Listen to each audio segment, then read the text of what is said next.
아멘. 우리 생각이 차이가 많습니다. 또 경험도 무시를 못합니다. 저도 원래 이렇게 보면 좀 길치였던 것 같아요. 어디 많이 돌아다니는 걸 좋아하면서도 멀리 가는 건 별로 싫어하고, 집사람이 연차를 냈는데 저는 화요 집회가 이번 주인 줄 알고 연차 내서 보니까 다음 주더라고요. 그래서 이제 집사람하고 전주나 갈까? 그 휙 어제 갔다가 오늘 아침 일찍 이렇게 왔어요. 근데 전주에 있는 우리 처형 부부는 우리는 그냥 한번 쉴 때 전주나 갈까 하고 그냥 마음 먹으면 갔다 와요. 근데 거기는 한번 오려면 한참 생각하고 계획하고 막 와야 돼요. 너무 멀어. 그러니까 이게 이렇게 얘기하면은 그러니까 우리도 맨날 가고 싶은데 너무 멀어서. 저는 엎어지면 코 닿을 텐데 그게 왜 그러죠? 워낙 돌아다니다 보니까 우리가 맨 처음에 훈련이다 집회다 웬만한 거리는 이제 그냥 멀게 안 느껴져요. 근데 이분들은 전주 밖을 별로 나갈 일이 없어요. 한번 나오는 게 큰일이에요. 생각도 이게 생각에 이제 차이가 나는 거예요. 우리는 그냥 엎어지면 코 닿을 자리. 이분들한테는 엄청 먼 거리. 그렇듯이 사람이 생각이 그만큼 중요합니다. 내 생각 밖에 벗어나 믿음이 자라지 않거든요. 그래서 생각을 키우시고 믿음을 키우시기 바랍니다. 역대기서는 주로 누구의 이야기일까요? 다윗 얘기입니다. 크게 나누면 1장부터 9장까지는 태초 아담부터 포로 귀환 세대까지 이르는 선민 역사의 계보를 쭉 지파별 왕가 이렇게 해서 나옵니다.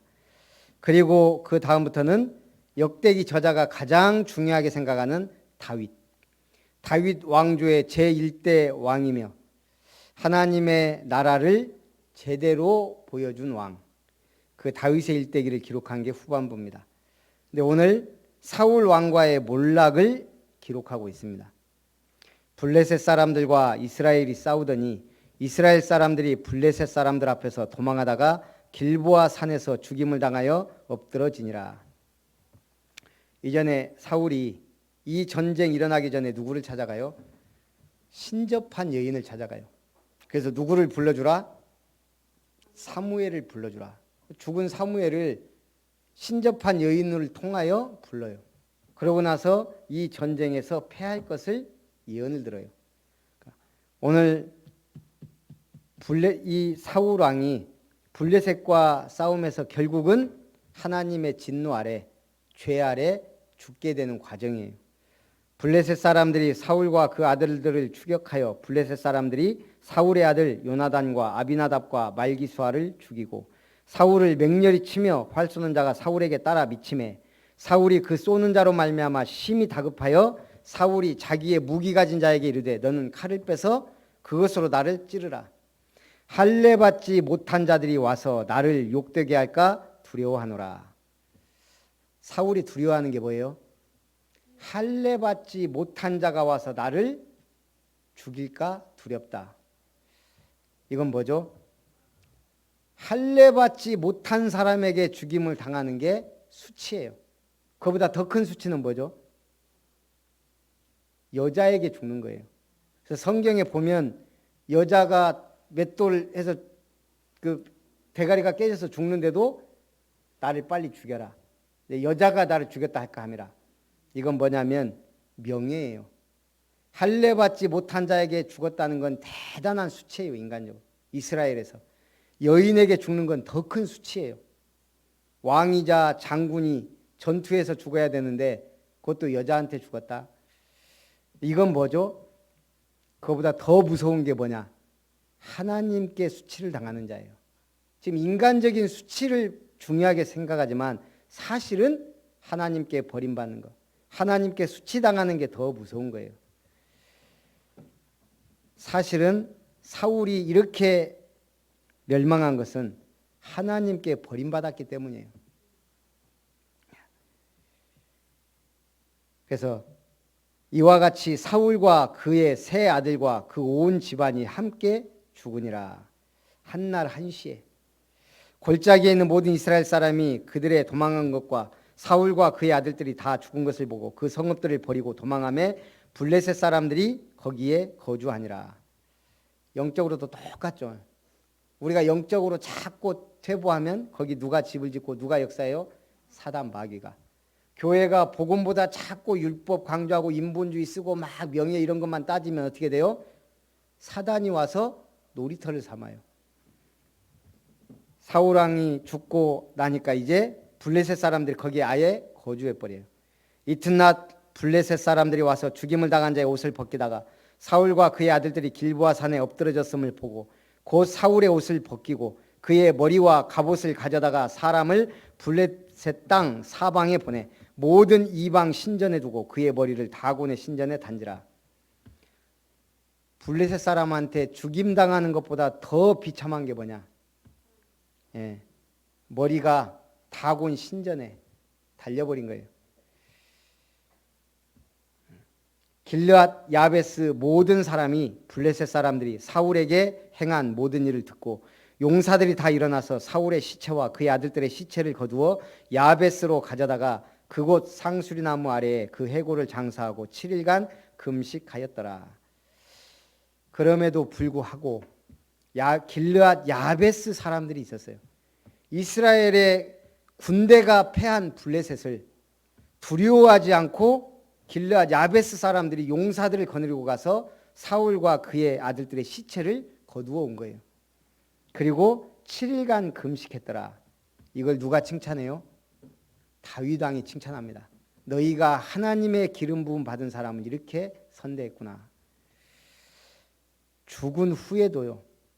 사울은 비참하게 됐지만 그래도 길르앗 야베스 사람들은 그래도 여호와의 기름 부음 받은 자를 거둔 거예요. 자, 사울이 죽은 것은 여호와께 범죄하였기 때문이라. 그가 여호와의 말씀을 지키지 아니하고 또 신접한 자에게 가르치기를 청하고 여호와께 묻지 아니하였으므로 여호와께서 그를 죽이시고 그 나라를 이새의 아들 다윗에게 넘겨 주셨더라. 사울 왕의 쇠퇴와 몰락 과정입니다. 사울이 잘못한 것이 5가지 정도 돼요. 첫 번째는 아는 대로 말해보세요. 사울이 잘못한 거.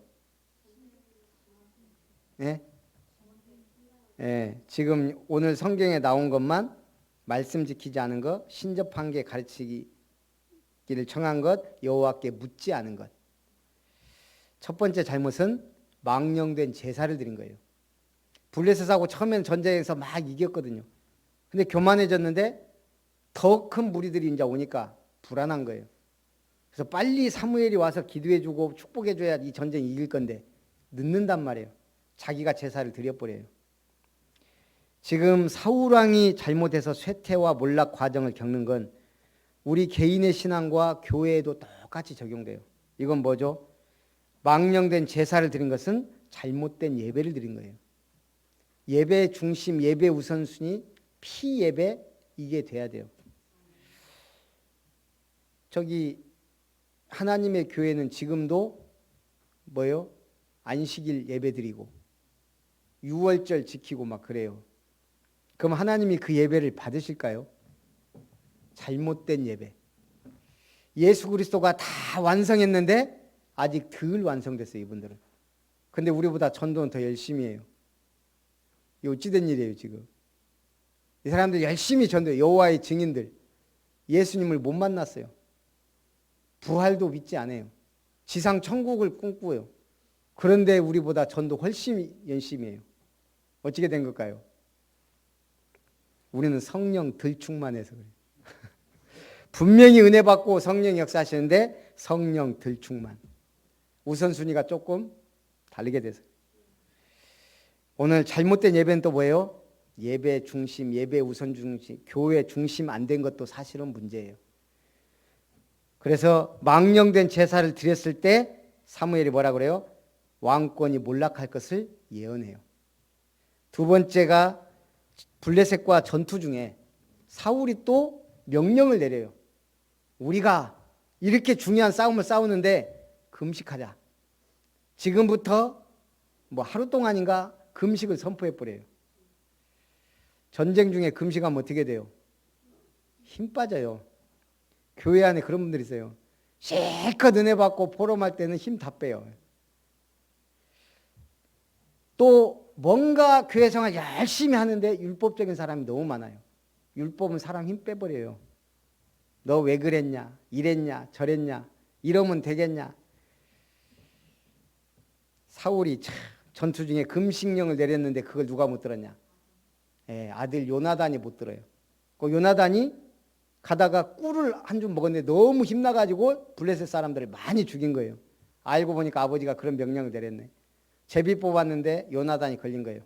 사울이 명령했어요. 이 명령 어긴 자는 내 아들이라도 죽이겠다. 그걸 누가 말려요? 백성들이. 이렇게 여호와의 신에 감동돼서 전투를 이기게 한 요나단을 죽일 수 없습니다.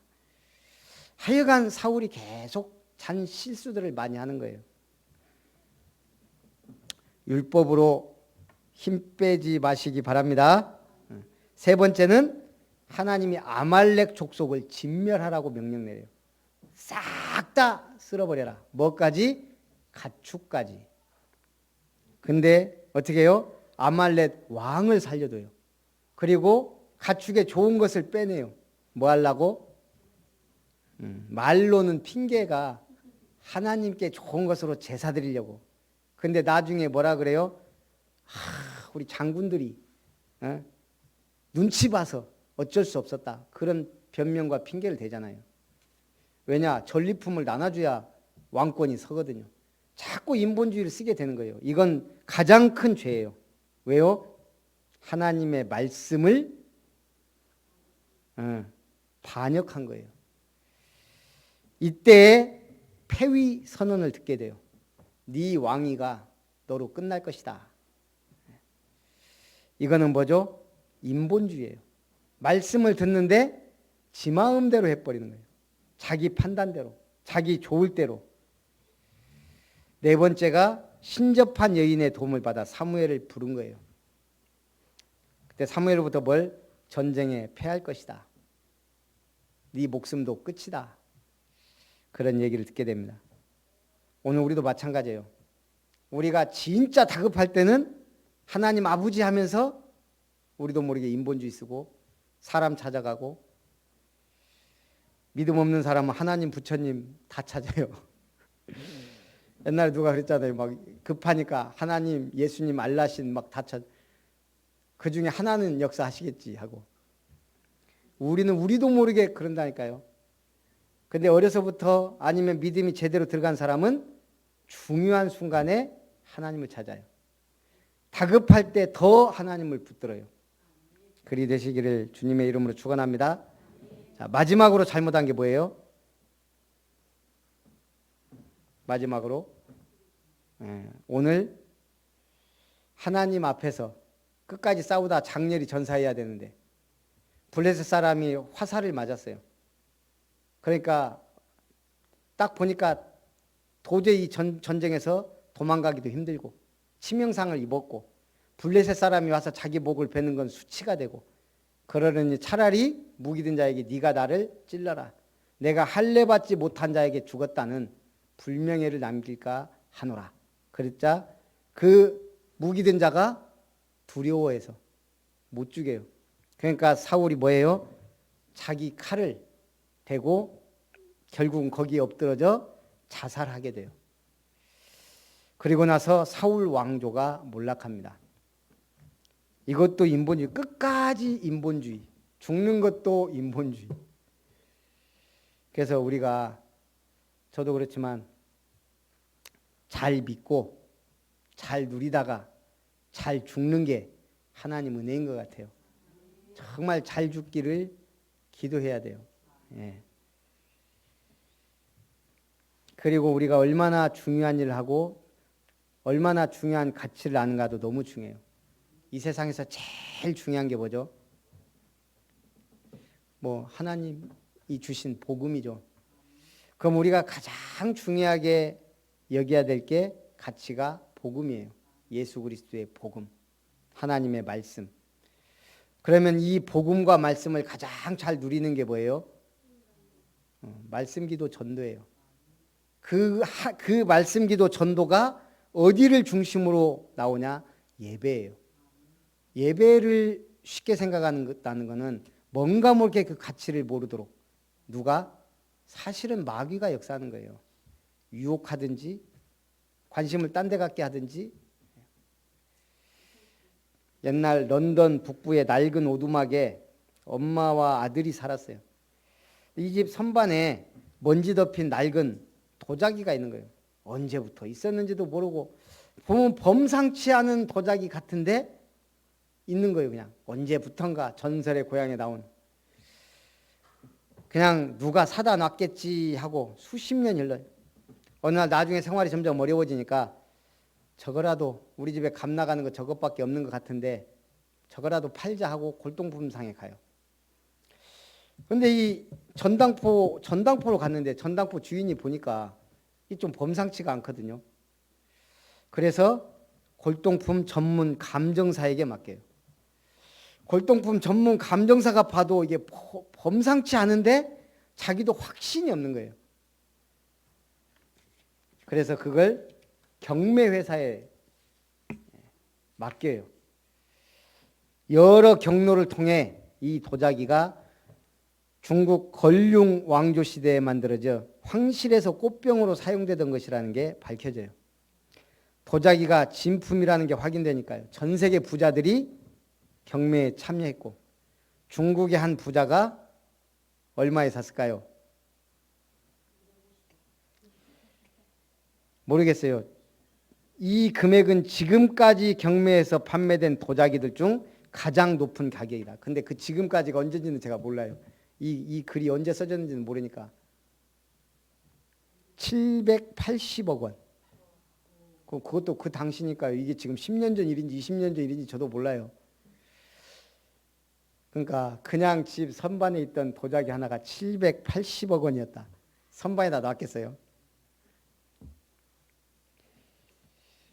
우리가 너무 쉽게 복음 받고 예배드리고 하다 보니까 그 가치를 전에 얘기했잖아요. 우리 옥곡 보건소의 선미숙 집사님이 유럽 저기 어디예요? 바울이 막 교회에서 터키를 여행하고 와서 카타콤을 보고 온 거예요. 카타콤이 뭔지는 아시죠? 우리 지집사님 아셔요? 모르죠. 예. 지하 무덤인데 거기에서 믿음의 사람들이 신앙생활을 한 거예요. 핍박이 오고 죽이니까 그 숨어 들어가서. 이게 지금 우리가 말하는 무덤이 아니고 거기는 미로처럼 이 돌이 잘 파지는 돌이에요. 그래서 그 무덤을 그 돌 막 거기다가 해놨는데 거기 숨어 들어가서 사는 거예요. 워낙 미로처럼 돼 있으니까 로마 군인들이나 잡으러 와도 막 살 수가 있는 길이 많다는 얘기죠. 그게 카타콤이에요. 그 집사님이 와서 하는 소리가 우리는 너무 쉽게 예배드리고 너무 쉽게 한다는 걸 깨달았다면서. 카타콤 안 갔다 와도 우리 선배들이 얼마나 어렵게 순교하면서 이렇게 믿었어요. 오늘 두 번째 강한 자, 약한 자입니다. 아놀드 토인비는 이 시대를 가리켜 불안과 두려움의 시대라 했습니다. 사람들은 하나님보다 자신을 사랑하고 또 그러다 보니까 자신을 잃어버려 점차 소외감과 외로움에 삽니다. 그래서 쾌락과 방탕에 자신을 던지며 영적 문제로 고통받게 됩니다. 지금 재벌 3세, 그 다음에 또 뭐예요? 연예인들 마약, 우리가 아는 것보다 훨씬 더 그런 게 많은 것 같아요. 그러니까 맨정신에 연예인 하겠냐 이거죠. 지금도 뭣도 모르고 청소년들 가수가 꿈이다 뭐 연예인 된다고 하는 거 보면 참 기도 안 막혀요. 뭣도 모르면서.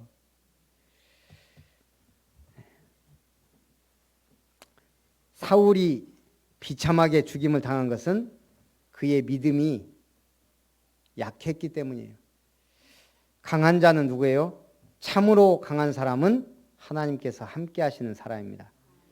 로마 시대 때 어린아이들도 생을 걸고 죽는데 두려워하지 않았다니까요. 하나님의 말씀을 따라 사는 자입니다. 하나님께서 원하시는 일에 자신을 드리는 사람이 강한 자인 줄 믿습니다.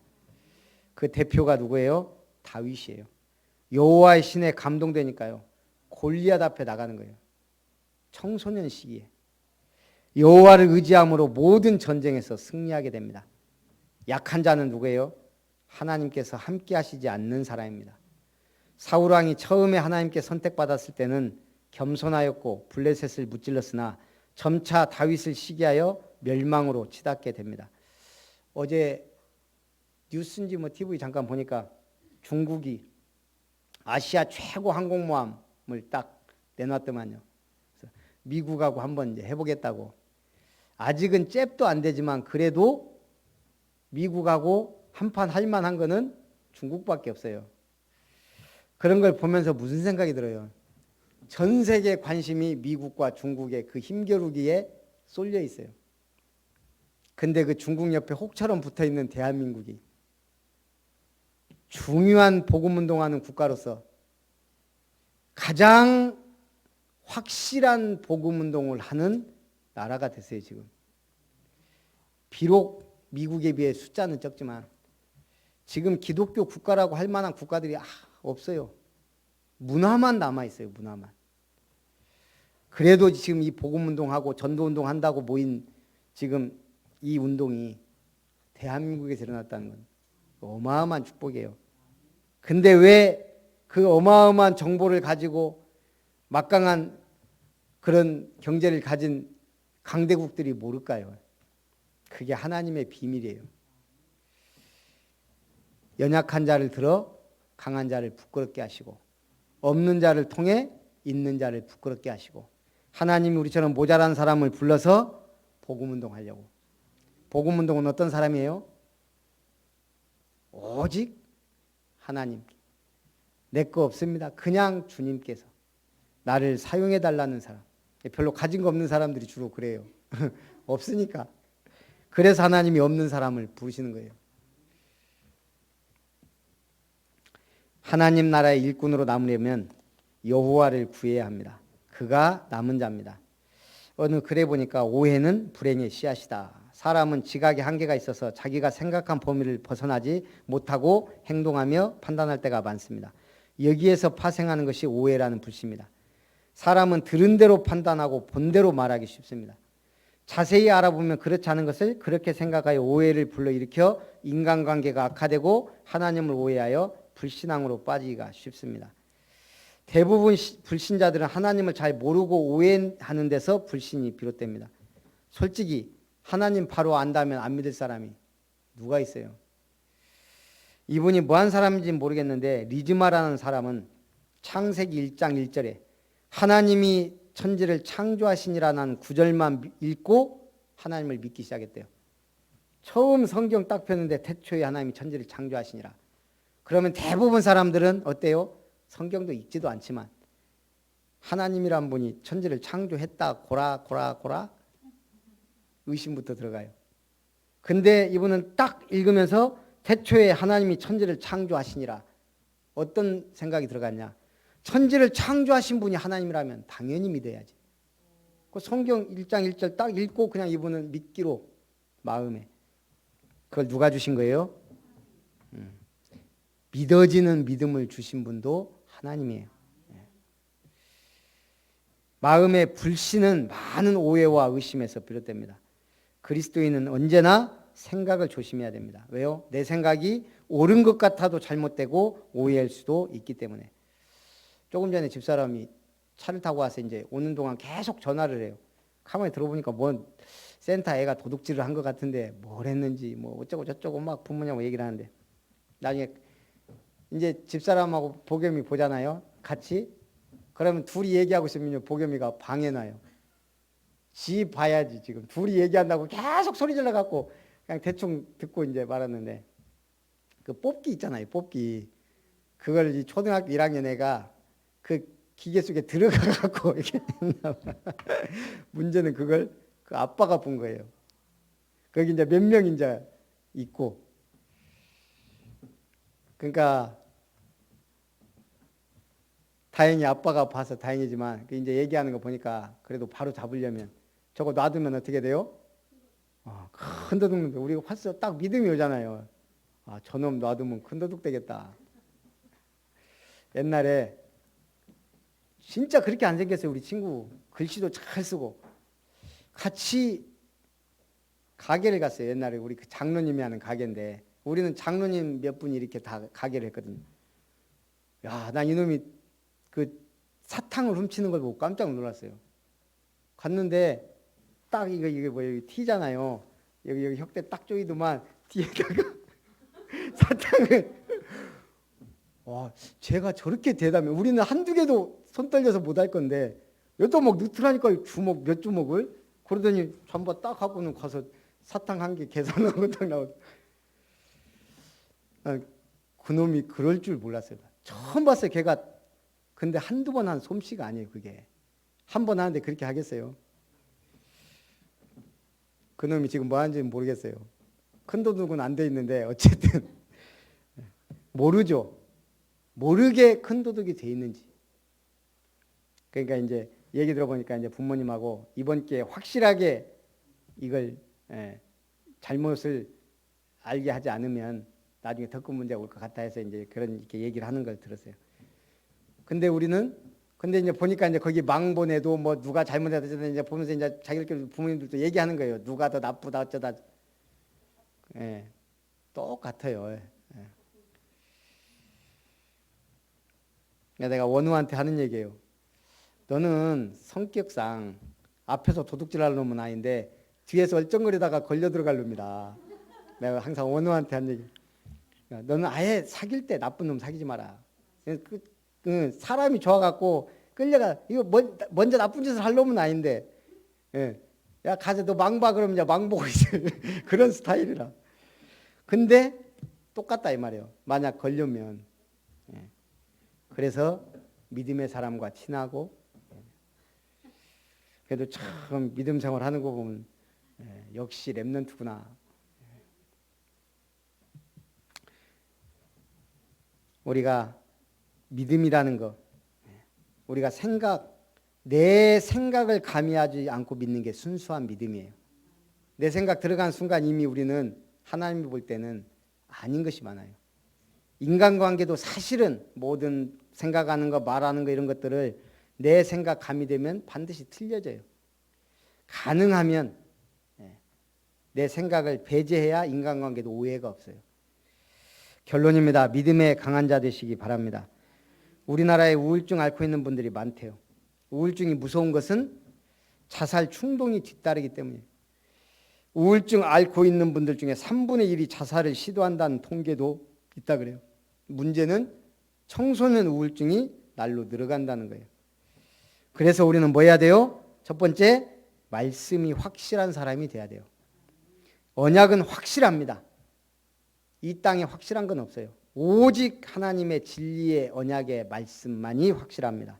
그래서 우리는 확실한 언약을 붙잡아야 확실한 역사를 체험하게 돼요. 두 번째 뭐가 확실해야 돼요? 말씀이 확실한 만큼 기도 확실하게 하면 돼요. 기도 제목과 내용이 중요합니다.